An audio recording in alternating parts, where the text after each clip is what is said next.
It's a week that we have been talking about for quite some time here at the Stafford Motor Speedway, the GAF Modified Masters presented by Riverhead Building Supply and Bonssa Tufa. Open modified race, midweek, and some of the biggest names in the sport. Yeah, you're so excited. You've lost your voice just talking about it. I have. Yes, it's going to be a good one. A lot of big names in modified racing coming here to fight for $12,000 and that beautiful white jacket at the end. It's going to be a good one. Ron Silk's going to be in it. Woody Pitcat, Teddy Hodgson, Ronnie Williams, a lot of big names. Mike Christopher Jr. You could go on and on.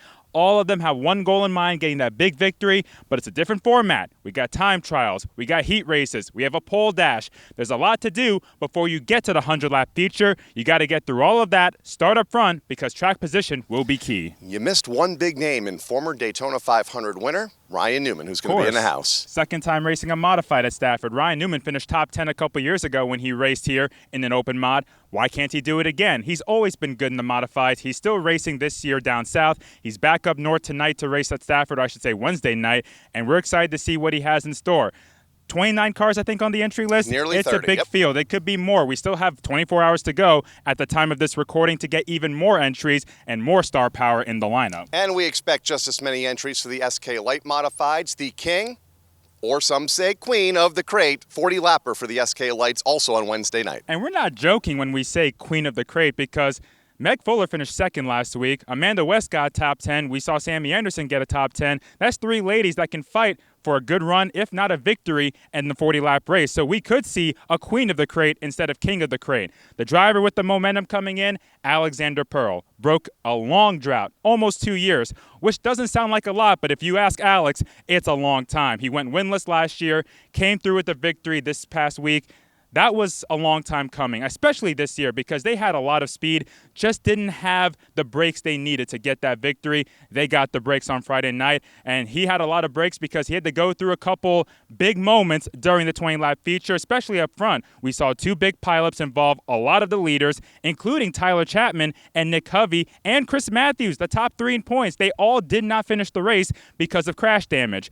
We'll see if they can get those cars going in the right direction on Wednesday. I'm sure they will. That 41, the first bad night they've had all season, but because the other point contenders had trouble, it did not really affect them in the standings because this is a points race. It is a championship points-paying race for the SK Light Modifieds, and again, 40 laps the distance for them on Wednesday night, joining the Open Modifieds. And if you get here early, the first 500 fans on property, a special gift from GAF Roofing. Why don't you show it, Kyle? We have a clear bag, which all sporting venues like these days when it comes to security purposes, and a GAF rally rag.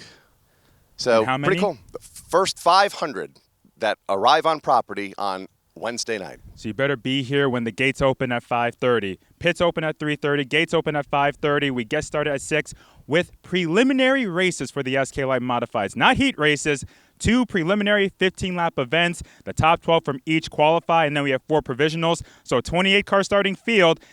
We'll see how those races go. The SK Lights have not been lacking action, to say the least, in the last couple weeks. 15 laps, you got to get through them, get a good starting spot for the 40-lap event, but you also got time to work with. 40 laps is twice the distance of a normal feature. We saw a 40-lapper earlier this season. We saw Meg Fuller fighting for the win. We saw Nick Anglaise fighting for the win. We saw Brian Sullivan come out with the win. A lot can happen. It's going to be a good one, and it all begins tomorrow night. It's a different event, no doubt, a different format on a different night of the week. We're racing on Wednesday night here at the Stafford Motor Speedway, and we can't end this preview without talking about what's going to happen on Friday and Saturday. I don't think we really know what's going to happen, but Cletus McFarlane and his crew take over this racetrack. Friday night, they're going to be racing, Crown Vics, nitrous-powered Crown Vics. They're going to have a race on the mini mile with vans, I believe, and then we debut the burnout pad that was put into the infield on Saturday. It's going to be quite the exciting weekend, and don't forget the street stocks. They are racing this Friday too. 26 are already entered. Yes, a non-points event, extra money for the street stocks. I believe it's a 20-lap feature or 25-lap feature instead of 20 laps. So a lot going on this weekend. That's why we're racing on Wednesday with the modifieds, the open mods, and SK Lights.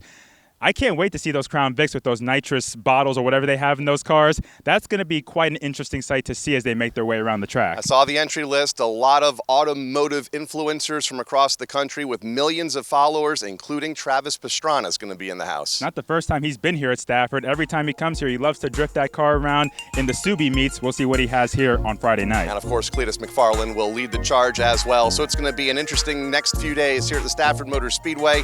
It all begins on Wednesday night with the GAF Modified Masters. Cletus McFarland takes over the racetrack on Friday and Saturday. As far as Wednesday's race program, it all gets underway just after 6 o'clock here from the Stafford Half Mile.